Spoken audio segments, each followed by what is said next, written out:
Are you ready to get fed, Kardas? Okay, here comes.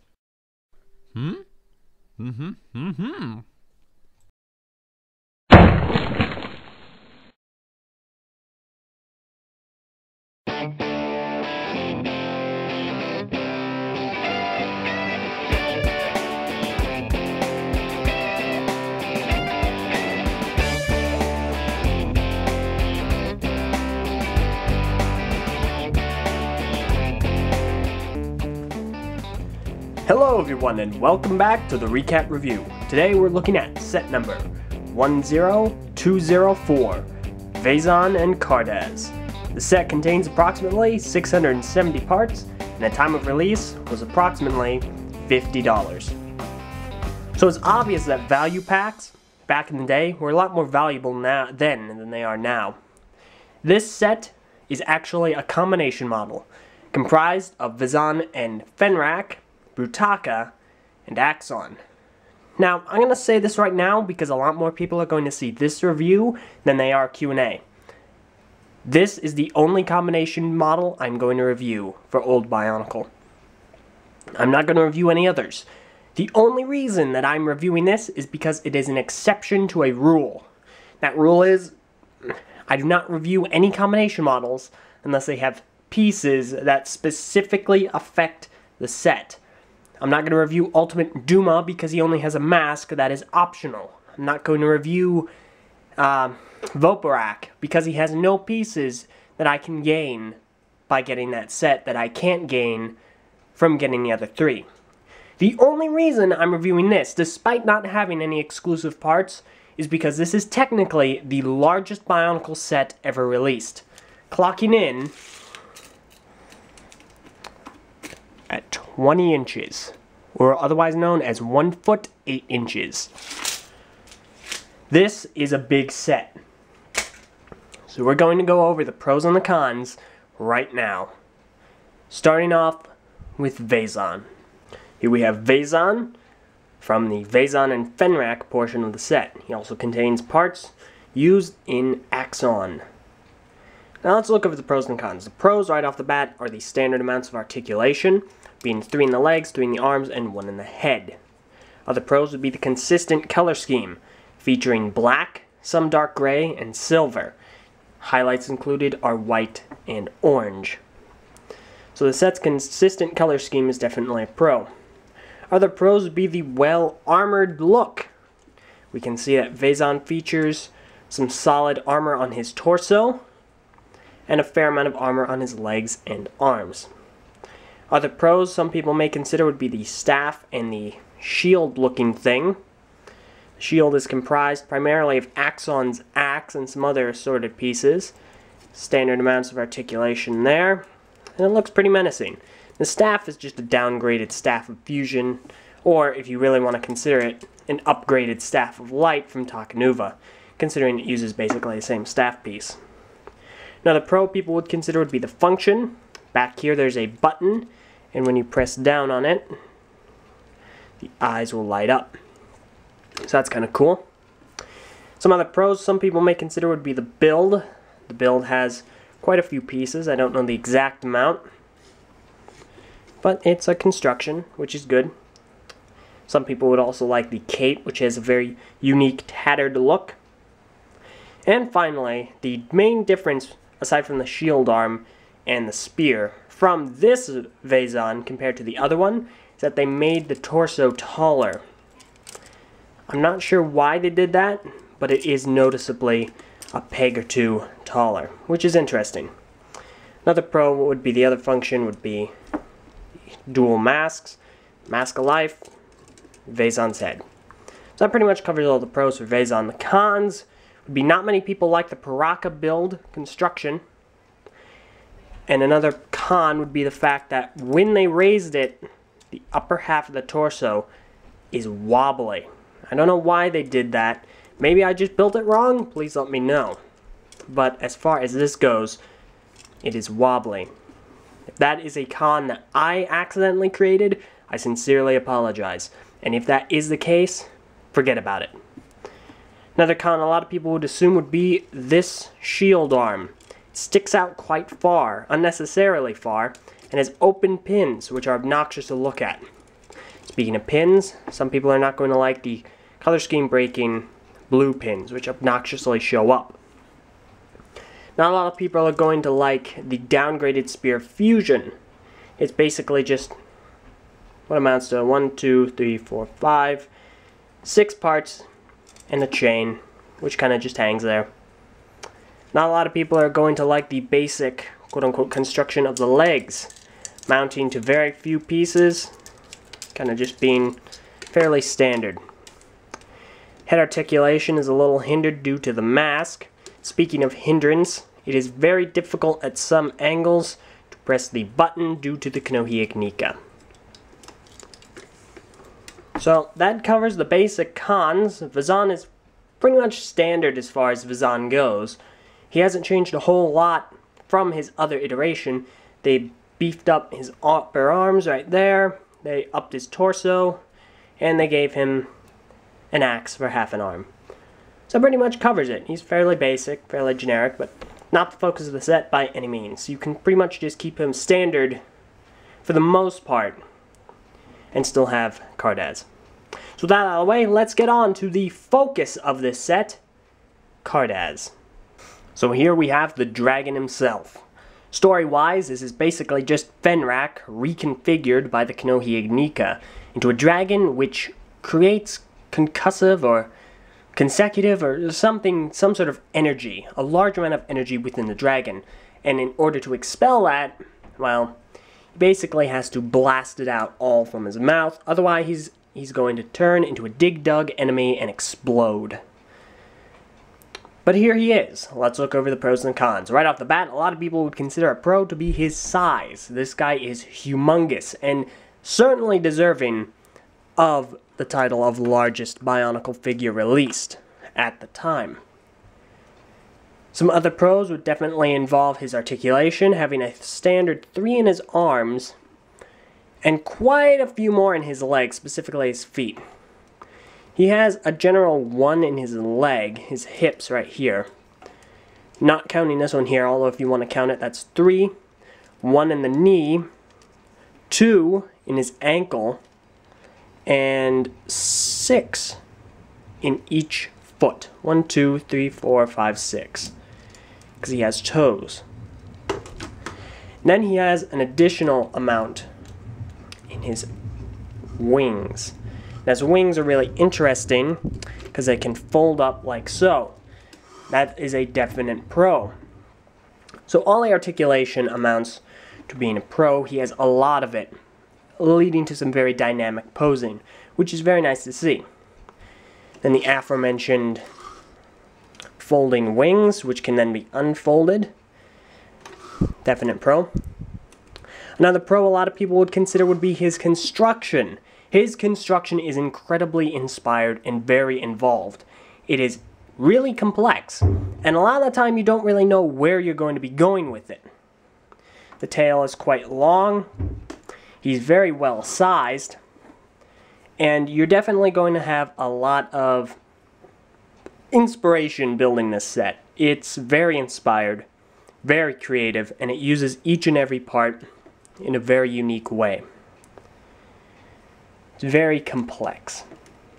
Another pro a lot of people would consider would be his color scheme, which, while not necessarily the first thing that would come to mind, is very consistent, featuring black, silver, gold, red, and blue, with some highlights of gray and other assorted colors.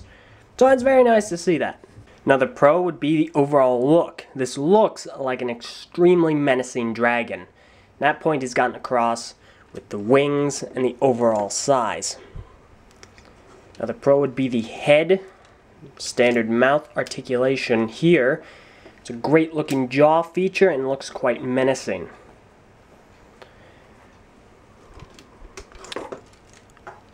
Overall, I think that covers the majority of the pros. The set is huge, quite involved, and an extremely menacing looking creature. It looks like a fantastic dragon. final pro probably I could go over would be the fact that Vezon can ride the dragon. There's one pin in the back that you can connect a foot to, however you want. Yep. There he goes. Although, I'm not really sure the proper way of doing this. So, your mileage probably is going to vary here. So, you're pretty much going to be doing whatever you can to keep him on there. Should look a little bit like, gosh dang it. I'll take care of it in a minute. But bottom line, he can stick up there. But overall, that pretty much covers all the pros of Vezon and Kardas. But now let's go over the cons, which he actually has many of. Right off the bat, his color scheme. Not a lot of people are going to like it, considering it's blue, it's silver, it's red, it's gold. There are a lot of clashing and conflicting colors here. Lots of metallics, lots of brights and darks. Not everyone is going to enjoy the color combinations. Another con a lot of people will consider will be the red and blue pins, which are copious. They definitely are the brightest and most shattering things on this set. Now, a lot of people criticize me for calling these nitpicks. However, an argument a lot of people will use is that, oh, LEGO didn't have control over that. LEGO didn't have a say in the matter. They didn't have a choice. That is complete baloney. This set features a mixture of red pins and black pins. These don't conflict with the color scheme. Where's a good angle? These do! You can't call them, you can't say they didn't have control over it when it's very clear they did. And I looked at the instructions.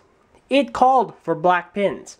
So you can't say that's a nitpick and that they didn't have control over it when it's very clear that they did. So a lot of people will consider that a con. Another con would be his spindly look, specifically in his arms, which a lot of people will consider to be fairly basic. This also overlaps and it extends out quite far. The legs look quite thin and definitely unbecoming of a dragon. So he's a very thin looking set, specifically in his limbs. Speaking of his limbs, the tail, being quite large, will not hold up on its own. So it will constantly be dragging or on the floor in some capacity. Another con, a lot of people would consider would be his feet. His feet have a lot of articulation, but because of that, they'll often look disjointed or asymmetric. It's very difficult to get them in a pose that looks appeasing. Another con would be his neck. It often does not hold pose. You can get it to do so, but it will occasionally flop around because it is quite long as well. Another con some people will consider would be the open ball joints and the copious amount of open pins. Good examples would be on the back here, on the tail piece here, on the legs here, all over the place. Quite a lot of open pins, even on the head. And speaking of the head, another con would be its construction. You have to really jam this component onto the back here in order to get the eyes on and connect the two components. It really stresses the parts, it stretches this piece here, and is incredibly difficult to do if you are not expecting it. It was really frustrating actually trying to get that to work. Once I did, I was incredibly disappointed with how LEGO suggested you do that. So that is a definite con. Another con a lot of people consider would be the unstableness of these components right here. They flap around a lot, they shake, and they make noise unnecessarily. So overall, those are the basic cons. As the set stands, it features quite an inspired construction. It's incredibly unique, very inspired, very complex, and you're going to have a fun time building it. Unfortunately, the set features a cluttered color scheme. Red and blue pins everywhere, when it's clear LEGO had control over the amount they could use. The arms are also incredibly spindly, and very basic in some instances. Considering the weight, they also will occasionally flop around, specifically the tail and the head. The head construction alone is incredibly difficult to make, and features what I would believe is called an illegal connection, where you have to force the pieces and stress the limbs being used. It also is incredibly gappy in a lot of instances, specifically the legs and the torso. So while this is a big and impressive looking set, it is not an impressive functioning one, nearly at all. So in retrospective, the two of them together look really cool. However, keep in mind it is incredibly difficult to get Vezon to stay on there and pose properly. You're going to have a difficult time, or at least I certainly did. All in all, Vezon and Kardas is an incredibly interesting set. The set looks great. Kardas is incredibly imposing, he's incredibly large, and he has a lot of great functions and features, specifically the wings and the head. However, not a lot of people are going to like his color scheme, as it is quite a mixture of different shades of metallics, and even opposite colors on the spectrum. He has a lot of articulation, which is really good. Unfortunately, a lot of his limbs will flop around and will not operate properly. He also has so much articulation that his feet are incredibly difficult to pose properly, his head is going to flop around, and his arms look incredibly basic. The only thing that really seems to work properly and look great are the wings. His construction is quite fascinating. It is really involved, very unique, and incredibly creative.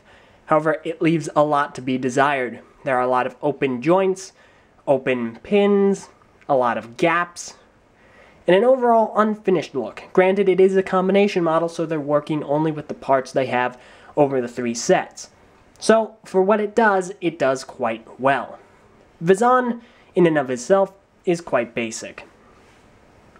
So overall, the set is a mixed bag. If you could get the set for $50 back in the day, I say you had a great deal. It was quite fantastic, and you're at least getting 3 separate sets for $50, all really solid Titans. For reference, here is what's left after building the set. Give or take a couple of pins. So that, all in all, is Vezon and Kardas. I hope you have enjoyed this review. If there's anything you feel I missed, should have mentioned, or messed up, please let me know in the comments below or on the TTV message boards. Please join me next week when I look over all the sets of 2006, excluding this guy. Thank you all very much for watching, and see you all next week.